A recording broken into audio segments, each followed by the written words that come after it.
Fertility అంటే bundle of Joy బేబీనే కాదు, ఒక నమ్మకం ఎలా వస్తుంది? పేషెంట్ది ట్రస్ట్, ఒక సురక్షితతో అంటే సేఫ్టీతో. సో ఈరోజు ఫర్టిలిటీ ట్రీట్మెంట్ అంటే ఒక ఎగ్ స్పర్మ్ మనకి ఇచ్చేటప్పుడు వాళ్ళ ఫెయిత్, వాళ్ళ ట్రస్ట్ అండ్ వాళ్ళ ఫ్యామిలీ బర్డన్ కూడా మనకి ఇస్తారు. So as a doctor technology వాడి ఆర్ వాళ్ళదే ఎగ్ వాళ్ళదే స్పర్మ్ మిస్ మ్యాచ్ కాకుండా చూసుకోవటం మన బాధ్యత. సో ఈ లైవ్ డెమాన్స్ట్రేషన్ RFID అని రేడియో ఫ్రీక్వెన్సీ ఐడెంటిఫికేషన్ కోడ్తో దీనివల్ల ఎగ్ వాళ్ళకి ఐడెంటిఫై చేసుకోవటం అండ్ స్పర్మ్ వాళ్ళదే ఐడెంటిఫై చేసి వాళ్ళ బేబీతో ట్యాగ్ అవుతుంది. ఇది మీకు లైవ్ డెమాన్స్ట్రేషన్ మేము చూపిస్తాం. సేఫ్టీ అంటే అండి, మేము డాక్టర్గా నెయిల్ పాలిష్ వేసుకోము, పర్ఫ్యూమ్ కూడా వేసుకోము థియేటర్కి వెళ్ళినప్పుడు, ఎందుకంటే ఇదంతా ఎగ్ అండ్ స్పర్మ్ టాక్సిక్ అనమాట. సో అండ్ OT ల్యాబ్ అయితే మాకు ఒక హోలీ ప్లేస్ లెక్క, ఇది ఒక టెంపుల్ లెక్క. సో చాలా శ్రద్ధతో వెళ్తాము అనమాట. అండ్ హ్యాండ్ బాగా వాష్ చేసుకోవాలి. సో మనం ఇప్పుడు థియేటర్కి వెళ్ళి మీకు చూపిస్తాం. ఒక్కసారి హ్యాండ్ వాష్ చేసిన తర్వాత ఏది ముట్టుకోకూడదు, ఓన్లీ గ్రీన్గా ఉంటుంది కదా అదే ముట్టుకోవచ్చు. సో ఇది మన OT అన్నమాట, థియేటర్. యా, సో ఏం వరీ అవ్వకండి అమ్మా, just don't worry, okay fine. Yeah, so patient identification reveal చేయకూడదు, కాన్ఫిడెన్షియాలిటీ అనేది చాలా ఇంపార్టెంట్. సో ఇది painless process, okay, no pain, anaesthesia ఇస్తారు అండ్ మీకు ఒక RFID అని ఒక కోడ్ ఉంటుంది. సో ఎగ్ స్పర్మ్ అనేది మిస్ మ్యాచ్ లేకుండా మనం చూసుకుంటాం, fine. So don't worry. So painless ఎలా ఉంటుందంటే అనస్థీసియా ఇవ్వటం జరుగుతుంది. సో దీనివల్ల పేషెంట్స్కి పెయిన్ అని ఉండదు. ట్రస్ట్ ఆఫ్ కపుల్, వాళ్ళ ఎగ్ వాళ్ళ స్పర్మ్ ఇచ్చినప్పుడు అది ఒక డాక్టర్స్ బాధ్యత, అది మిస్ మ్యాచ్ కాకుండా చూసుకోవటం. సో మన 49 ఆల్ సెంటర్స్లో RFID అని ఒక టెక్నాలజీ ఉంది. ఇది రేడియో ఫ్రీక్వెన్సీ ట్యాగ్డ్ అనమాట. సో IVF ప్రాసెస్లో ఎన్నో స్టెప్స్ ఉంటాయి. ఫస్ట్ స్టెప్ ఎగ్ పికప్, ఈరోజు మనం చేసే ప్రాసెస్ ఎగ్ పికప్. సో వాళ్ళదే ఎగ్ అని ఎలా కన్ఫర్మ్ చేస్తాము? ఈ రేడియో ఫ్రీక్వెన్సీ ట్యాగ్ ఉంటుంది, నేను మీకు చూపిస్తాను. ID పేషెంట్స్, యా, సో ఇది పేషెంట్ ID అనమాట. సో ఈ అంటే కాన్ఫిడెన్షియల్, వాళ్ళ పేరు చూపించకూడదు. సో ఇలా ఒక కార్డ్ ఉంటుంది అనమాట, బార్ కోడ్తో ట్యాగ్ అయిన కార్డ్. సో మీరు చూస్తే ఇక్కడ RFIDలో OPU ఉంటే ఎగ్ పికప్ అనమాట. సో ఊసైడ్ పికప్ అన్నట్టు, ఇది ఎంబ్రియో ట్రాన్స్ఫర్. సో ఈ పేషెంట్కి ఇప్పుడు ఎగ్ పికప్ అవుతుంది, మనం ఇక్కడ ఇన్సర్ట్ చేయటం జరుగుతుంది. ఇది ఒక లాకర్ లెక్క, చాలా సేఫ్టీ అనమాట. There is no question of human error. ఇది అంత డిజిటలైజ్డ్, మన సెంట్రల్ డేటాబేస్కి ఇంటిగ్రేట్ అవుతుంది. సో వాళ్ళ నంబర్ మనం RFID ఒక విట్నెస్ సిస్టమ్ అన్నట్టు. సో ఎంబ్రియాలజీ ల్యాబ్ ఇక్కడ మీరు గమనిస్తే, this is the lab where IVF process is done and they are embryologist. వీళ్ళు ఎంత ఇంపార్టెంట్ అంటే టోటలీ టెక్నికల్. ఎగ్ స్పర్మ్ని మిక్స్ చేసేటప్పుడు ఈ RFID బార్కోడ్ వాడి దాన్ని మిస్ మ్యాచ్ కాకుండా ఒక టెక్నాలజీకి ఒక SOPs అని ఉంటుంది. సో ఇంటిగ్రేట్ చేసి వాడటం. దీస్ ఆర్ వారియర్స్ అనమాట. They are very very stringent about the process అన్నట్టు. నార్మల్గా మాన్యువల్ వేలో ఎలా ఐడెంటిఫై చేస్తామంటే డబుల్ క్రాస్ ఉంటుంది. ఎంబ్రియాలజిస్ట్ పేషెంట్స్ పేరు చెప్తారు. యా, आपका नाम बोलो. యా, సో మళ్ళీ ఎంబ్రియాలజిస్ట్ కన్ఫర్మ్ చేస్తాము అండ్ మేము డాక్టర్గా కన్ఫర్మ్ చేయటం జరుగుతుంది. This is normal human system అనమాట. బట్ RI విట్నెస్ ఉన్నప్పుడు అది ఎలక్ట్రానిక్, అది AI ఇంటెలిజెన్స్తో కూడిన సిస్టమ్ అనమాట. సో గ్యామిట్ మిస్ మ్యాచ్ అనేది అసలే జరగదు అన్నట్టు. సో మేము 2 సిస్టమ్స్ కూడా ఫాలో అవుతాం. సో మీకు ఎగ్ పికప్ అనేది ఇంపార్టెంట్ ప్రాసెస్ చూపించటం జరుగుతుంది. సో ఇది చాలా సింపుల్ ప్రాసెస్ అనమాట. జస్ట్ హార్డ్లీ 10-15 మినిట్స్లో అయిపోతుంది. బట్ పెయిన్ లేకుండా చేస్తాము అండ్ సేఫ్టీ అనేది చాలా ఇంపార్టెంట్. అన్నీ వాళ్ళ ఎగ్కి ట్యాగ్ కూడా చేయటం జరుగుతుంది. సో మీరు ఇక్కడ చూస్తే ఈ ఎగ్ పికప్ అనేది ఈ స్కాన్ ప్రోబ్, ఇది చూడండి, ఇది లేడీస్ది గర్భాశయంని కనిపించాలి కదా ఎగ్స్. సో ఈ ప్రోబ్ అనేది లేడీస్ వెజైనాలో వెళ్ళి ప్రైవేట్ పార్ట్లో వెళ్ళి ఈ నీడల్ ఉంటుంది, చాలా స్మాల్ నీడల్, రెగ్యులర్గా ఇంజెక్షన్ ఇస్తాం కదా అలా, బట్ ఇది లోపల వెళ్ళాలి కాబట్టి లాంగ్ ఉంటుంది. సో ఈ స్కాన్ త్రూ వెళ్ళి ఇలా వెళ్ళి మనం ఎగ్ అని పిక్ చేయటం జరుగుతుంది అనమాట. సో ఇప్పుడు చూడండి, మనం ఫస్ట్ ఎగ్ పికప్ చేసినప్పుడు ఇక్కడ నీడల్ వేయలేదు, మనం స్కాన్ చేసేటప్పుడు మనం గమనిస్తే ఇది గర్భాశయం అన్నమాట, బేబీ కూర్చున్న ప్లేస్ 9 months. ఇక్కడ మనం చూస్తే ఇది ఎగ్స్ అన్నట్టు, అండాశయం. సో 1 2 3 4 5 6 7 ఇవన్నీ నార్మల్గా ఒక లేడీకి ఎవ్రీ మంత్ ఒక ఎగ్ రిలీజ్ అవుతుంది. బట్ మనం ఐవీఎఫ్ ట్రీట్మెంట్ పికప్ చేసేటప్పుడు ఇంజెక్షన్ స్టిమ్యులేషన్ వల్ల అన్ని ఎగ్స్ అనేది బయటకి కనిపిస్తాయి. ఇది ఒక సైడ్, ఇది రైట్ సైడ్. ఇంకొక సైడ్ మీరు చూస్తే అదర్ సైడ్ కూడా మొత్తం ఎగ్స్ మనం 1 2 3 4 5 6 7 8. సో ఇప్పుడు ఈ పికప్ చేస్తాం.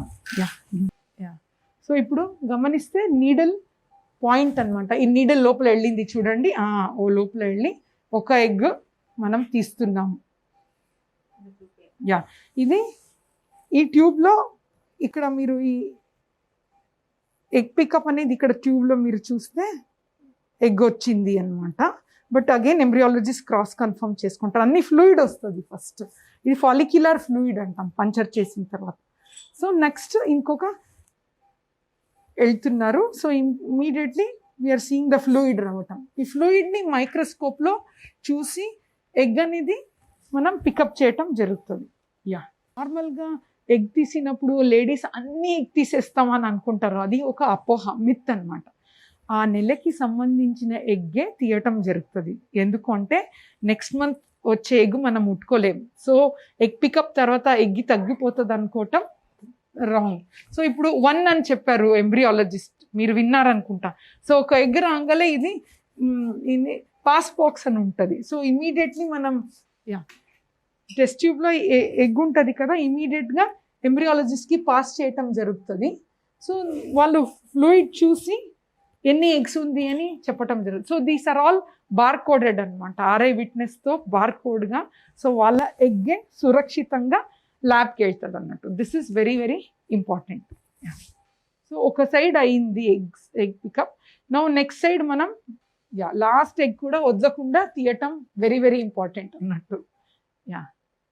ఇప్పుడు మనం ఐవీఎఫ్ ల్యాబ్ ఇన్సైడ్ వెళ్తున్నాం. సో ఇక్కడ స్ట్రిక్ట్ ఎస్ఓపి ఉంటుంది అనమాట, స్టాండర్డ్ ఆపరేటివ్ ప్రాసెస్ ఉంటుంది. అందరు వెళ్ళలేము. సో ఇప్పుడు నేను వెళ్ళటానికి కూడా పర్మిషన్ తీసుకోవాలి ఎంబ్రియాలజిస్ట్ వాళ్ళతో. అండ్ ఓన్లీ 3 or 4 people ఉండొచ్చు, ఎందుకంటే క్వాలిటీ అనేది చాలా ఇంపార్టెంట్. బేబీ, ఒక చిన్న బేబీ ఈవెన్ గర్భాశయం వెళ్ళే ముందు పెరిగే ప్లేస్ అనమాట. సో గర్భాశయంలో ఎలా ఉంటుందో culture, pH, environment same create చేయటం జరుగుతుంది. So baby should feel it is in the mothers womb అన్నట్టు. సో అలాంటి క్వాలిటీ అనేది మెయింటైన్ చేయటం చాలా ఇంపార్టెంట్. ఇప్పుడు ల్యాబ్కి వచ్చాము. సో మీకు చూపిస్తాం లైవ్గా. ఇప్పుడు అక్కడి నుంచి ఎగ్ పికప్ జరిగింది కదా, బార్ కోడ్తో ఉంది, ఇది తనదే ఎగ్ అనమాట. సో ఇప్పుడు ఎంబ్రియాలజిస్ట్కి ఇవ్వటం జరుగుతుంది. సో ఇది పెట్రీ డిష్ అన్నట్టు. ఈ డిష్లో కూడా బార్ కోడ్తో ట్యాగ్ అయి ఉంటుంది, ఆర్ఐ విట్నెస్ కోడ్తో. సో మనం ఫాలిక్యులర్ ఫ్లూయిడ్ పోర్ చేసాము. పోర్ చేశాక ట్రాన్స్పరెన్సీ చూస్తాము. సో ఇక్కడ 2 sides ఉన్నాయి. ఈ చెగ్ అనేది చాలా ఇంపార్టెంట్. తను ఈ చెగ్ని ఎలా చూసుకుంటుంది చూడండి, మిస్ కాకుండా ఫాలిక్యులర్ ఫ్లూయిడ్లో అన్ని ఎగ్ని క్యాప్చర్ చేయటం చాలా important. Every egg can have 1 potential baby అనమాట. ఒక్క ఎగ్లో కూడా గోల్డెన్ ఎగ్ ఉండొచ్చు ఆ ఫ్లూయిడ్లో, దాన్ని ఎత్తుకటం చాలా ఇంపార్టెంట్. ఇప్పుడు మనం ఎగ్స్ కనిపిస్తుంది కదా, మన స్క్రీన్లో కూడా ఎగ్ అనేది కనిపించేస్తుంది అండ్ బార్ కోడ్తో ట్యాగ్ అవుతుంది. సో ఆర్ఐ విట్నెస్ గ్యామెట్ని ఎలా మిస్ మ్యాచ్ని ప్రివెంట్ చేయొచ్చు అంటే ఇక్కడ చూడండి, patient name, ID number, bar code and ఇదంతా మన విట్నెస్ సిస్టంలో ట్యాగ్ అవుతుంది అన్నట్టు.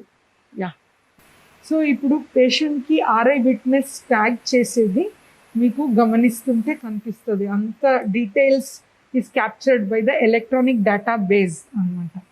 ఇది RFID సర్క్యులర్ ట్యాగ్ అన్నట్టు మీకు రౌండ్గా కనిపిస్తుంది కదా, రేడియో ఫ్రీక్వెన్సీతో ట్యాగ్ అవుతుంది.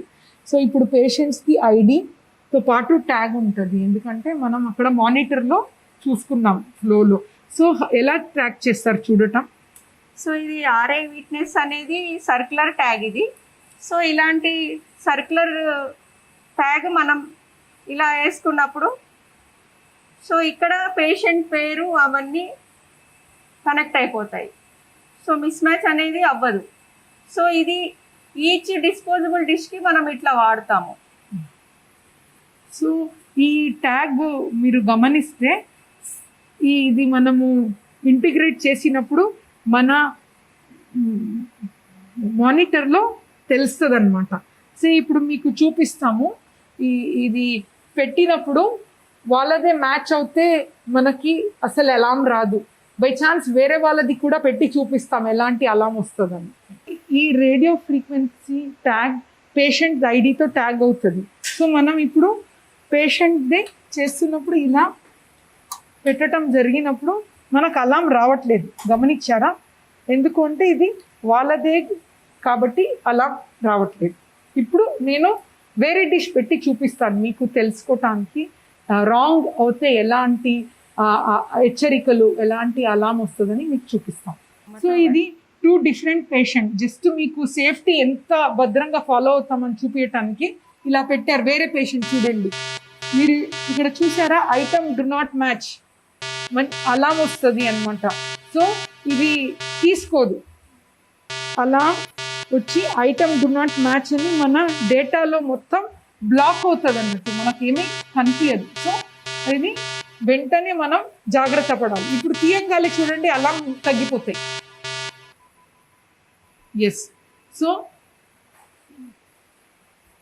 అలారం అనేది క్లోజ్ అయింది, ఎందుకంటే డిష్ తీసేశారు. So this is a very strong and effective system అనమాట, గ్యామిట్ మిస్ మ్యాచ్ అవ్వకుండా చూసుకోవటం. ఇప్పుడు ఇలా మిస్ మ్యాచ్ వచ్చినప్పుడు మనం ఏ ప్రొసీజర్ నెక్స్ట్ మనము వెళ్ళలేము. So what is the next procedure అనేది మనం వెళ్ళకుండా ఆ స్క్రీన్ అనేది లాక్ అయిపోతుంది.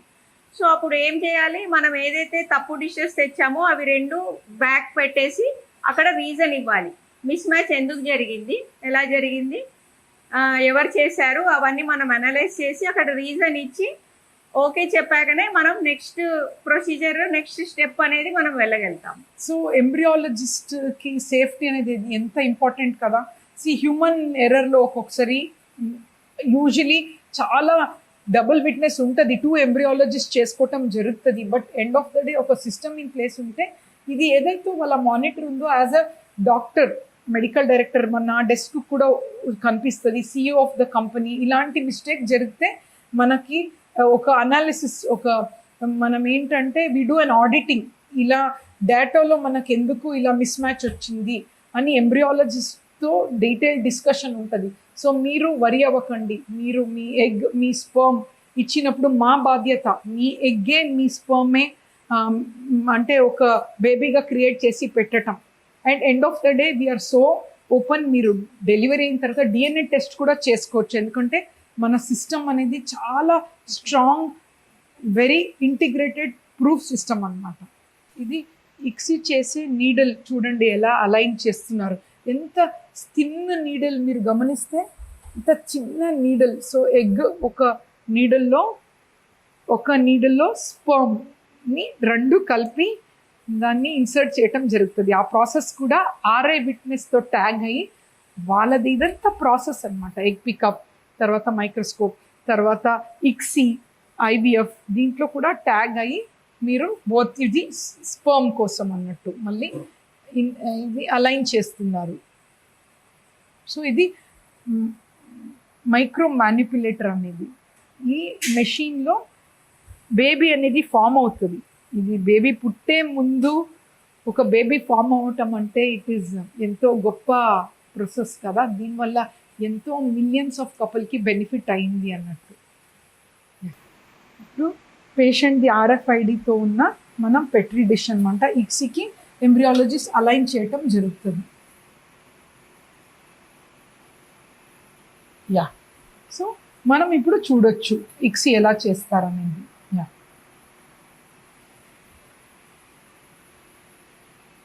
ఇది మీరు గమనిస్తున్నారు కదా, ఒక నీడిల్ ఇది అప్పుడు చిన్నగా కనిపించేది మ్యాగ్నిఫికేషన్లో, ఇది ఎగ్ అన్నమాట, మంచి ఎగ్, పోలార్ బాడీ. ఇది స్పర్మ్ లోపల ఉంది, ఇక్సీ అనేది జరుగుతుంది. చూడండి ఇక్కడ స్పర్మ్ మీరు గమనిస్తే చిన్న స్పర్మ్ లోపల ఎలా వెళ్ళి ఇక్కడ ఇన్సర్ట్ అయ్యటం జరుగుతుంది. Yes, sperm is deposited here. మళ్ళీ ఇది ప్రాసెస్ అయిన తర్వాత ఈ ఎగ్ని సో ఈ పేషెంట్కి యాక్చువల్లీ ఒక 10 eggs వచ్చింది కదా, దాంట్లో ఫలితమైన ఎగ్స్, ఇట్ క్యాన్ బి జీవి అంటాము, ఇట్ క్యాన్ బి M1 అంటాము, M2 అనేది మెటాఫేజ్ 2 అనేది ఫలితమైన ఎగ్. ఎందుకంటే క్రోమోజోమల్గా ఫలితమైన ఎగ్ ఇంపార్టెంట్ కదా. సో ఇక్సీ చేయటం జరిగింది. సో ఇప్పుడు ఇక్సీ చేసిన తర్వాత ఈ డిష్ని మనం ఏం చేస్తామంటే సేఫ్టీ పర్పస్లో ఇప్పుడు ఈ సిస్టమ్ అనేది చూడండి, ఇక్సీ అయిన తర్వాత అది వాష్ చేసుకోవటం జరుగుతుంది. దాని తర్వాత ఇది ఒక వెరీ అడ్వాన్స్ సిస్టమ్ అనమాట. మీరు ఇది చూస్తే కే సిస్టమ్ అని చెప్తాం. What is explanation? K system G185. G185 ఇక్కడ చూడండి, ఒక్కొక్క బేబీకి ఒక్కొక్క రూమే కాదు, ఇది ఒక విల్లా లెక్క. బేబీకి అన్ని ఆక్సిజన్, నైట్రస్ అండ్ CO2, ఒక బేబీకి ఒక రూమ్ అన్నమాట. మనం దీంట్లో వాళ్ళ పేరు కూడా రాయటం జరుగుతుంది. So human witness along with that RFID. So miss match అనేది జరగదు. డిఫరెంట్ పేషెంట్స్కి డిఫరెంట్ ప్లేస్ అన్నట్టు. సో మింక్ అని పాత సిస్టమ్ ఉండేది, ఆ మింక్లో అన్ని బేబీస్ ఒకే దీంట్లో ఉంటుంది ఇంక్యుబేటర్లో. బట్ ఈ కే సిస్టమ్ అడ్వాన్స్ మెథడ్లో ఒక్కొక్క బేబీకి ఒక రూమే కాదు, ఒక హౌస్ అన్నట్టు. సో నార్మల్గా అంటే ఒక బేబీని తీసేటప్పుడు ఓపెన్ చేస్తే మింక్లో అన్ని బేబీస్ ఎక్స్పోజ్ అవుతుంది అవుట్ సైడ్ టెంపరేచర్. బట్ ఈ సిస్టంలో, కే సిస్టంలో ఒక బేబీకి ప్రత్యేకమైన రూమ్ అండ్ ప్రత్యేకమైన హౌస్ అన్నట్టు. వాళ్ళది అవసరం ఉన్నప్పుడే తీయటం జరుగుతుంది. సో ఎంత భద్ర అండ్ సురక్షిత అయిన సిస్టమ్ కదా. సో యాజ్ అ డాక్టర్ మన రెస్పాన్సిబిలిటీ కూడా వాళ్ళదే సేఫ్టీని మెజర్ చేయటికి ఇంత డీప్గా మనం చేయటం జరుగుతుంది. ఎందుకంటే ఎక్కడో ఒక చిన్న పొరపాటు వల్ల అందరూ ఫర్టిలిటీ ఫీల్డే ఇలా అని అనుకుంటారు, కానే కాదు. Every doctor end of the day want to do good to the patients. So trust అనేది చాలా ఇంపార్టెంట్. వాళ్ళ ఎగ్, వాళ్ళ స్పర్మ్ ఇచ్చినప్పుడు ఇట్స్ ఆర్ రెస్పాన్సిబిలిటీ. వాళ్ళ బేబీని ఒక బండల్ ఆఫ్ జాయ్తో వెళ్తారనేది. సో పికప్ ప్రాసెస్ మీరు చూశారు, ఎంత శ్రద్ధగా పెయిన్లెస్గా చేయటం జరుగుతుంది. వాళ్ళ ఎగ్ని ఎలా మనం మ్యాచ్ చేయటం జరుగుతుంది టెక్నాలజీతో కూడుకొని. అండ్ ఒక బేబీకి వాళ్ళదే ఒక ప్లేస్లో కూర్చోపెట్టడం జరుగుతుంది. ఎంత సేఫ్గా ఒక గర్భాశయం లోపల బేబీ కూర్చున్నట్టు క్రియేట్ చేయటం జరుగుతుంది. ఈ ప్రాసెస్ ఎగ్ పికప్ అన్నమాట. నెక్స్ట్ ఒక ఎగ్ బేబీ ఫామ్ అయ్యేది డిఫరెంట్ స్టేజెస్ ఉంటాయి, దాని గురించి నేను చెప్తాను ఇప్పుడు. స్పర్మ్ని కూడా సెలెక్ట్ చేయటం ఒక అద్భుతమైన టెక్నిక్. బెస్ట్ స్పర్మ్ని ఎలా సెలెక్ట్ చేస్తాం, ఎందుకంటే 50% ఈ స్పర్మే కదా. ఇక్కడ చూడండి స్పర్మ్ ఎలా కనిపిస్తుంది, చూస్తున్నారా? హై మొటిలిటీ ఉన్న స్పర్మ్ని ఇప్పుడు సెలెక్ట్ చేయటం, ఇది బాగా మూమెంట్ అవుతుంది. సో ఇవన్నీ చూడటం జరుగుతుంది. కొన్ని స్లో మూమెంట్ ఇది మనం తీసుకోము. సో తీసుకునే ముందు వాళ్ళ టెయిల్ అనేది అది ఇమ్మొబిలైజ్ చేస్తారు. ఒక ప్రాసెస్లో టెయిల్ని ఇమ్మొబిలైజ్ చేసి స్పర్మ్ని, ఇది చూడండి టెయిల్ని ఇమ్మొబిలైజ్ చేస్తున్నారు. బెస్ట్ స్పర్మ్ ఉంది, ఎందుకంటే ఇమ్మొబిలైజ్ చేసిన తర్వాత తీసుకోవటం జరిగింది ఇది స్పర్మ్ని ఇలా. So this is a process. దీంట్లో కూడా వాళ్ళదే స్పర్మ్ అని ప్రాసెస్లో RFID అనేది యూజ్ అవుతుంది. ఎందుకంటే ఆ ఒక్క స్పర్మ్ బట్ అదే కపుల్ది, అదే హస్బెండ్ది జెనెటిక్ మెటీరియల్ అనేది ఐడెంటిఫై చేయటం ఇంపార్టెంట్ కదా. సో ఈ RFIDలో అది ట్యాగ్ అయ్యి జెనెటిక్ మెటీరియల్ వాళ్ళదే ఉన్నది కూడా భద్రతం అనేది చాలా ఇంపార్టెంట్. బికాజ్ పేషెంట్ది ట్రస్ట్ మన చేతిలో ఉంటుంది. ఇప్పుడు మీరు ఇక్సీ చూశారు కదా, నెక్స్ట్ డే 24 hours తర్వాత ఒక ఎగ్ స్పర్మ్ అంటే మిక్స్ అయిన తర్వాత ఒక బేబీ ఫస్ట్ డే ఎలా కనిపిస్తుంది మీకు చూపిస్తాను. సో ఆ పేషెంట్కి 10 eggs వచ్చింది, ఇప్పుడు మనకు 7 babies వచ్చింది అనమాట. సో ఇక్కడ చూడండి ఫస్ట్ డే 1 బేబీని డీప్గా చూపిస్తాను మీకు. యా సో ఇది ఫస్ట్ డే బేబీ ఇలా మనం ప్రో న్యూక్లియస్ అని కనిపిస్తుంది అనమాట. సో దాంట్లో ఏంటంటే న్యూక్లియస్ ఫామ్ అవుతే అది హెల్తీగా మారింది అనేది మనకు ఒకటి దానిది ఒక ఎవిడెన్స్ అన్నట్టు. సో వెరీ హ్యాపీ, చాలా మంచిగా ఉంది క్వాలిటీ అన్నట్టు. సో ఇది ఫస్ట్ డే బేబీ. తర్వాత బేబీ అనేది ఇంక్యుబేటర్లో సెకండ్ థర్డ్ డే 3 బేబీస్ అన్నట్టు. ఈ మధ్యలో మనం డే 3 ట్రాన్స్ఫర్ చేయట్లేదు, ఎందుకంటే సక్సెస్ అనేది తక్కువ ఉంటుంది కాబట్టి. డే 5 అనేది బ్లాస్టోసిస్ట్ ఇప్పుడు మీకు చూపిస్తాము. డే 5 బేబీ ఎలా ఉంటుందంటే, ఈ బేబీ లేడీస్ గర్భాశయంలో 5వ రోజులోనే ఒక బేబీ అతుక్కుంటుంది బ్లాస్టోసిస్ట్. అండ్ మేము బేబీ పెట్టేటప్పుడు కూడా 5వ రోజు బేబీనే పెడతాం. సో ఆ బేబీని మీకు చూపిస్తాను ఇప్పుడు. సో ఇది చూడండి, ఈ పేషెంట్కి ఎంత మంచిగా బ్లాస్టోసిస్ట్ అనమాట. 3 బ్లాస్టోసిస్ట్ ఈ సెట్లో, ఇంకొక సెట్లో 2 చూస్తాము. మనకి 5 బ్లాస్టోసిస్ట్ వచ్చింది ఇప్పుడు. బట్ మనము ఓన్లీ 2 బ్లాస్టోసిస్ట్ మనం తన లేడీస్ యూట్రస్లో పెట్టడం జరుగుతుంది, ఎందుకంటే ఎక్కువగా ట్రిప్లెట్స్ ఇవన్నీ కాకూడదు కదా. And every embryo is very safe అన్నట్టు. సో అది కూడా రేడియో ఫ్రీక్వెన్సీ ఐడితో ట్యాగ్ చేసి మనం చేస్తాము. నెక్స్ట్ మీకు ఎంబ్రియో ట్రాన్స్ఫర్ ప్రాసెస్ చూపిస్తాము. అండ్ ఈ 2 పెట్టిన తర్వాత మిగిలిన 3 బేబీస్ ఏం చేస్తాము, అది freezing, cryo preservation of egg అని చాలా అడ్వాన్స్ టెక్నాలజీ. దీనివల్ల ఒక పేషెంట్కి నాకు గుర్తుంది, ఫస్ట్ ఒక 4 years బ్యాక్ ఒక బాబు పుట్టాడు. తర్వాత ఫ్రీజ్ చేసి మళ్ళీ మేము 9 months బ్యాక్ మళ్ళీ ఇన్సర్ట్ చేయటం జరిగింది మిగిలిన ఎంబ్రియోస్ని. మళ్ళీ తనకి ఇప్పుడు 9 month ప్రెగ్నెంట్ అన్నట్టు. సో ఇది ఒక పెద్ద అడ్వాన్స్ టెక్నాలజీ. అండ్ వాళ్ళది ఎగ్ స్పర్మ్ అనేది కూడా మనం ట్యాగ్తో పాటు అది వాళ్ళ కోడ్ ఇస్తాము. అండ్ వాళ్ళదే ఐడి నంబర్ ఈ అడ్వాన్స్ టెక్నాలజీతో ట్యాగ్ అయి ఉంటుంది. సో నథింగ్ టు వరీ అండి.